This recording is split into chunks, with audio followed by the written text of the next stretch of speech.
Bongo! Speaking of Franks. Where's Bongo? There he is. Ooh, ooh, ah, ah. B-O-N-G-O and bongo is... Stop it, okay? Let's teach them that song. They know it already, okay? Alright, I just came from Frank's, actually. A different Frank's than Frank Clayton. Dirty Franks? Dirty Franks, hey! Actually, yes. It is called Dirty Frank's. And on the off-the-wall gallery, they have pets, and it's a great, great exhibit. Yeah. It's there till the 26th. Okay. Frank's Bar, November 22nd. Beware of attack bartender. Another sign says, I'm so old, I remember when vodka only came in vodka flavor.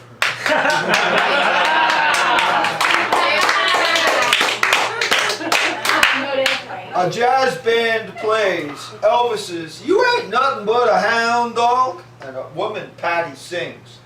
Yingling is only $3 a draft. The bartender is really cute, bordering on beautiful. She has tattoos running all the way up both arms. There's a great art show on the wall called Pets. A dog, black and white, rump and tail, is mounted on the wall. The sculpture is called Pick of the Litter.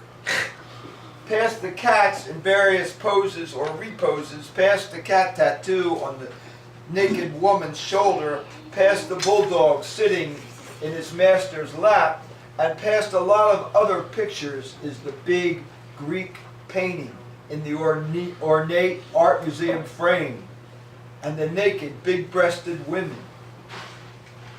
Now Patty is singing, hey, good looking, what you got cooking?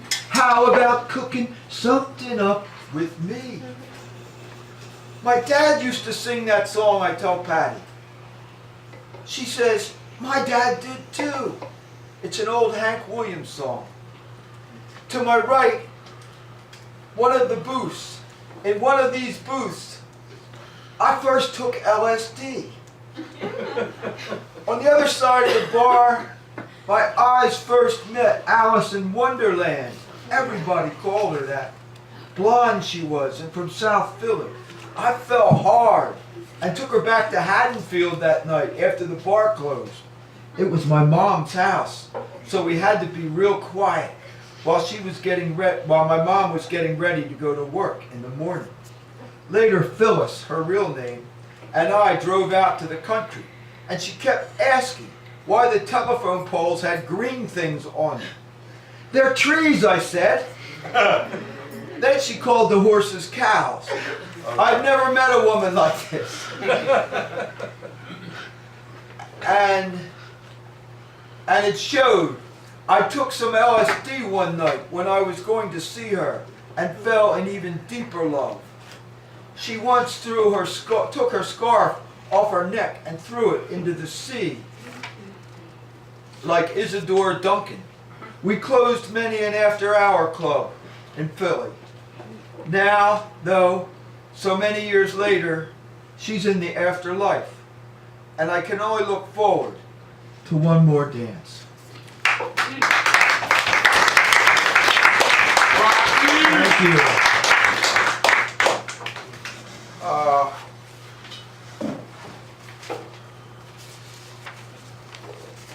The poem, I guess for the Veterans Day. Bloodline. When I screamed so loud, Mama froze. Grandma came and sucked the poison out of the rusty nail hole. We buried her in the lavender dress my sister made with the crescent moon pin my father bought for her with paper and lawn money during the Depression.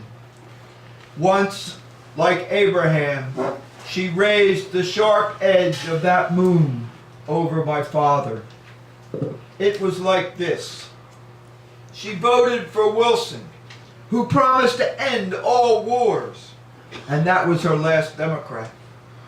When my father was drafted, Grandma prayed that if it came down to it, his life be taken first. She didn't want him to live with another man's life on his conscience.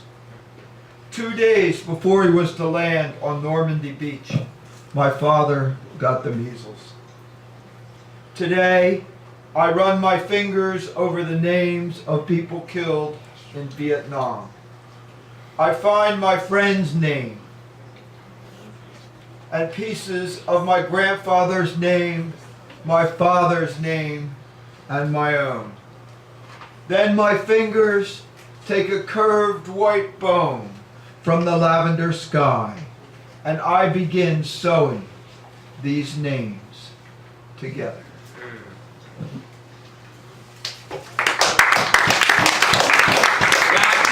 Thank you. Thanks a lot. Do the one I'm in, Mr. Rocky, where I saved your life. All right, that is true.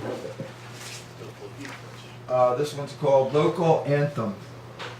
I live in Camden, see, not exactly what people have in mind when they sing Home of the Brave and Land of the Free. But my angels have gotten me out of some real squeezes. The crackhead's knife missed my lung by half an inch. Then there was the young girl who pleaded and pushed me off a mean street in Parkside. I had been her substitute teacher, and she once called me bad, which meant I was good. Then this gang saw me jogging over by Camden High and was ready to bust me up when they saw a monkey on my hand and realized, hey, this dude is the puppet man. What saves our lives? A 6th grade girl, a little cloth monkey, a dull knife, an angel's wings brushing through the ghetto night. Thanks a lot. You're welcome. In the book, in the magazine. I went, this isn't the same trip, but sometimes you go whale watching and you don't see too much. We went whale watching once and we came out of the, we passed a jetty, this was in Cape May, and this guy, this huge guy, raised his shirt up as we went by and patted his stomach like this. That was the only whale we saw. But luckily I didn't give up going on whale watches. This is called tripping. You mean like LSD? I've heard that is also referred to as tripping. Tripping. To get to Cape Cod, the Chinese bus went through the glowing red confines of the Holland Tunnel. And I saw again the whale movie that said a small child could slide through the arteries of a blue whale. On the ship outside Provincetown Harbor, a troop of teens from a Jewish camp began to sing old Beatles songs. And out past the tip of the Cape, with its white lighthouse, past the jokes of the guide, the pilgrims left because of all the tourists, past Herring Cove and the old life-saving station at Race Point, and finally out into Stellwagen's Whale Deli. The come together right now worked, and I saw the first glow. Nels, our whale, went in search of Barb, and the two of them sounded together, rose together, and blew together. Moments later, to everyone's amazement, the Hebrew children in this new camp sang, "We Shall Overcome."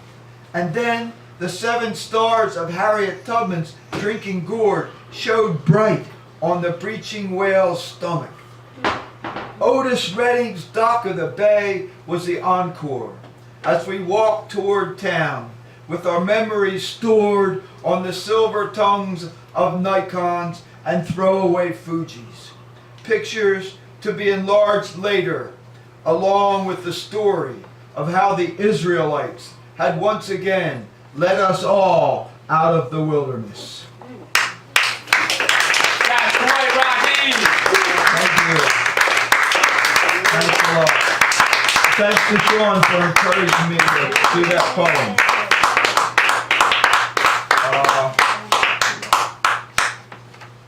I have a haiku here, I think.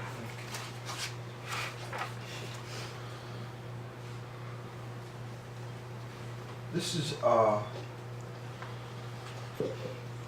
haiku. In the Irish pub's men's room, not washing his hand, the off-duty doctor. Is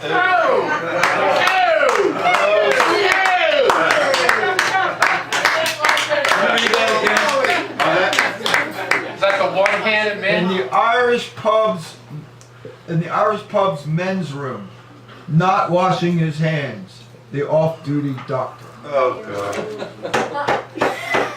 Good morning, Mr. Rocky. Good morning. Doing out so much. One good thing about winter, all the dog poop is frozen. You don't have to pick it up.